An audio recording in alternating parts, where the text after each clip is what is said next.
They call it a smile makeover, cheap flights, a luxury hotel, and a brand new set of perfect white teeth in just 4 days. For thousands of patients from the UK, the promise was simple. Fly to Turkey and come home confident. Instead, some came home unable to eat, unable to sleep, and terrified of dentists for life. What many didn't realize is that the veneers they were promised weren't always veneers. To make crowns fit quickly, clinics would shave healthy teeth down by 60 to 70%, reducing natural enamel to small, sharp stumps. Patients later described seeing their reflection mid-procedure, with rows of filed-down shark teeth staring back at them. Felisa Martin, 26 crowns, left her in constant nerve pain. Her face began to swell.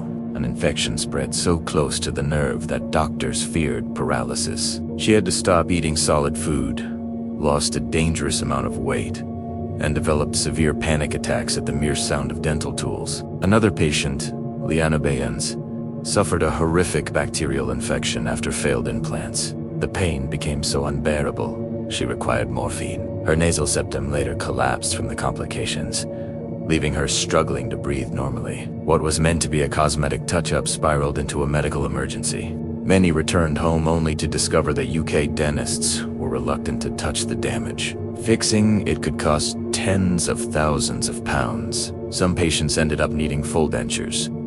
Others were left to live with chronic infections. A few developed nerve damage so severe that even the simple act of brushing their teeth triggered agony. But the deepest scars weren't always physical. Former patients began avoiding mirrors, social situations, and dentists entirely. Some reported recurring nightmares of being trapped in a dental chair, the smell of disinfectant, the sound of a drill approaching while they couldn't move. The procedures happened quick, too fast to process. 4 days of grinding, fitting, injections, and swelling. Then they were sent home with a new smile and zero aftercare. For many, the full horror of the situation didn't hit immediately. It came weeks later, when the pain refused to stop, when the crowns started to loosen, when infection began to spread. It came with the crushing realization that their natural, healthy teeth were gone forever. And the worst part, they hadn't gone looking for danger. They had gone looking for confidence. Sometimes the scariest horror stories aren't about monsters or ghosts. They're about decisions you can't undo, and living the rest of your life afraid of the very people who are supposed to help you.